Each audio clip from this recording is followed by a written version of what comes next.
అనంతపురం జిల్లా 20వ మహాసభలో ఈరోజు రాయదుర్గం పట్టణంలో వేలాది మంది యువత వారి యొక్క సమస్యలపై వివరించుకుంటూ అంటే ఇతర కేంద్ర రాష్ట్ర ప్రభుత్వాలు అవలంబిస్తున్నటువంటి నిరుద్యోగ విద్యార్థి ప్రజల వ్యతిరేక విధానాలపైన పాలక వర్గాల్లో వారి హక్కులు అడుగుతూ ప్రత్యేక ర్యాలీ నిర్వహించడం జరిగింది. ఈ సందర్భంగా ఈ మహాసభల సందర్భంగా కేంద్ర రాష్ట్ర ప్రభుత్వాలకు విజ్ఞప్తి చేస్తా ఉన్నాం. ఈ ప్రభుత్వాలు సంవత్సరాల తరబడి వాగ్దానాలు చేయడమే తప్ప ఆచరణలో నిరుద్యోగ సమస్యకు పరిష్కారాన్ని మీరు ఎత్తడం లేదు. నూతన పరిశ్రమలు నెలకొల్పకుండా, ఉత్పత్తిని పెంపొందించకుండా నూతన ఉద్యోగాలు ఏ విధంగా క్రియేట్ చేశారని చెప్పి ఈ దేశ ప్రధానమంత్రి నరేంద్ర మోడీ గారిని ఒకవైపున దేశంలో ఉన్నటువంటి 40 కోట్ల మంది యువత అడుగుతా ఉంటే నరేంద్ర మోడీ గారు మాత్రం దానికి జవాబు చెప్పకుండా మీరు బజ్జీలు అమ్ముకోండి, మిరపకాయ బజ్జీలు అమ్ముకోండి, మీరు టీ కొట్లు పెట్టుకోండి అని చెప్పేసి బాధ్యతారహితమైనటువంటి ప్రకటనలు చూపిస్తా ఉన్నారు.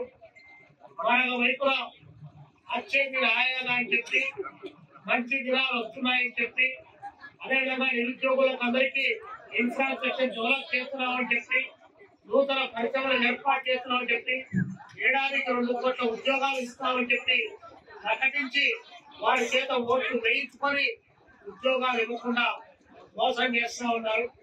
ఉన్న పరిశ్రమల్లో నూతన వేస్తా ఉన్నారు.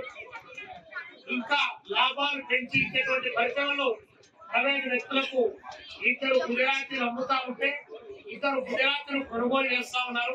నరేంద్ర మోడీ, అమిత్ షా అమ్మకానికి పెడితే ఆదాని బదానీలు కొనుగోలు చేసేటువంటి పరిస్థితి ఈ దేశంలో కొనసాగుతా ఉంది. కాబట్టి అఖిల భారత యువజన సమాఖ్య ఏ వైపుగా నేను డిమాండ్ చేస్తా ఉన్నాం. ఈ మహాసభల సందర్భంగా దేశంలో ప్రజలు సహజ సంపదలు, వనరులు, ఖనిజాలు కొల్లగొట్టినటువంటి కార్పొరేట్లు ఎవరైతే ఉన్నారో ఆ కార్పొరేట్ల సంపద కూడా పంపిణీ చేయమని చెప్పి అఖిల భారత యువజన సమాఖ్య ఏ వైపుగా నేను డిమాండ్ చేస్తున్నాం. ఈ డిమాండ్ను అనంతపురం జిల్లాలో పుట్టినటువంటి ఈ డిమాండ్ భారతదేశ వ్యాప్తంగా అఖిల భారత యువజన సమాఖ్య యువకుల్లోకి తీసుకొని పోయి కార్పొరేట్ల అక్రమంగా దోచేసిన సంపదను తిరిగి పొందేందుకు పోరాటాలకు శ్రీకారం చుట్టామని ఈ సందర్భంగా తెలియజేస్తారు.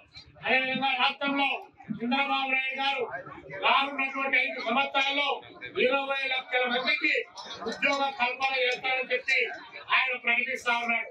8 మాసాలైంది. డిఎస్సి ఊసే లేకుండా వాయిదా మీద వాయిదా వేస్తా ఉన్నాడు. అమ్మకు వదనం అన్నాడు, ఆయనకు ఇంధనం ఇచ్చాడు తప్ప అమ్మకు వదనం లేకుండా దాన్ని వాయిదా వేశాడు. రైతాంగానికి ఇచ్చిన వాగ్దానం నెరవేర్చలేదు. మళ్ళీ 20 లక్షల ఉద్యోగాలు కల్పన చేస్తారని చెప్తా ఉన్నాడు. ఏ విధంగా కల్పన చేస్తావు? ఎన్ని ప్రాజెక్టులు వచ్చాయి? ఉక్కు ఫ్యాక్టరీ ఏమన్నా ప్రారంభోత్సవం చేశావు? మీరు ఒకసారి చేశారు, జగన్మోహన్ 2 సార్లు చేశారు. కడప ఉక్కు ఫ్యాక్టరీ మీరు శంకుస్థాపన రాళ్ళు వేయడమే తప్ప ఒక రాయన్న పెంచి అక్కడ ఒక 10 రూపాయలు డబ్బులు ఇచ్చారా? మరి ఉద్యోగం. మరిన్ని వీడియోస్ కోసం ఛానల్ ని సబ్స్క్రైబ్ చేయండి. లేటెస్ట్ అప్డేట్స్ కోసం వాట్సాప్ ఛానల్ ని ఫాలో చేయండి. అండ్ లింక్ డిస్క్రిప్షన్ లో ఉంది.